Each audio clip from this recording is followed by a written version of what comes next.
Hello guys, మరి చూసుకుంటే ప్రతి తాలూకా డే 12 కలెక్షన్స్ అంటే నిన్న మండే ఏ రకంగా జరిగింది ఏంటి అనే విషయంలోకి వెళ్తే సో కొంచెం డ్రాప్ అయితే పడింది. ఎందుకంటే మీకు ఇక్కడ స్క్రీన్ షాట్ కూడా పెడుతున్నాను చూడండి. ఆల్మోస్ట్ బుక్ మై షో మనం చెక్ చేసుకుంటే 51,000 టికెట్లు అయితే మనకి 24 గంటల్లో అంటే లాస్ట్ 24 అవర్స్లో మనకి సేల్ అయినాయి అనమాట. సో మరి అంత తక్కువ అంటే మరి తక్కువే, ఎందుకంటే ఇది ఆల్మోస్ట్ 12వ రోజు గైస్. ఆల్మోస్ట్ 11 రోజుల పాటు 80,000 70,000 కొన్నిసార్లు 1,00,000 ఆ మార్క్ వరకు టచ్ అయిన తర్వాత ఇది థర్డ్ వీక్ కాబట్టి ఇంకా కొంచెం తగ్గుతుంది. సో కొంతమంది ఏం ఆలోచిస్తారు అంటే ఎందుకు డైరెక్ట్గా బుక్ చేసుకోవడం, ఎందుకు డైరెక్ట్గా థియేటర్కి వెళ్ళి తీసుకుందాం ఆఫ్లైన్లో అనే ఒక మైండ్ సెట్ అయితే ఉంటుంది.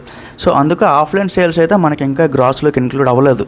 సో యాజ్ ఆఫ్ నౌ అయితే మళ్ళీ బుక్ మై షో పరంగా చూసుకోవాలి అంటే 51,000 టికెట్లు అయితే మనకి డిస్ట్రిక్ట్ అనేది మళ్ళీ సపరేట్గా మనకి ఒక కౌంట్ వస్తుంది.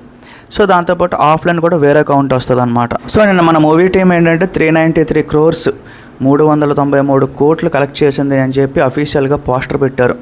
ఈరోజు చూసుకుంటే ఈ మండే కలెక్షన్స్ ఎంత కంప్లీట్ చేసుకుంటే ఈ రోజుకి మనకి 400 కోట్ల పైన దాటింది అనేది మనకు అఫీషియల్గా అయితే తెలుస్తుంది అనమాట. సో మనకు పోస్టర్ కూడా రిలీజ్ చేయడం జరిగింది. సో దానితో పాటుగా ఈ గ్రాస్ ఏదైతే ఉందో ఇది ఈ 50,000 టికెట్లు అనేది కూడా తక్కువైతే కాదు గైస్, అలాగే స్లోగా వెళ్తుంది ఇంకంతే. సో ఈ వీక్ కూడా అలాగే వెళ్తూ ఉంటుంది. దానికి సంబంధించి ఇంకా ప్రజలు కూడా ఇంకా అలా వెళ్తూనే ఉన్నారు.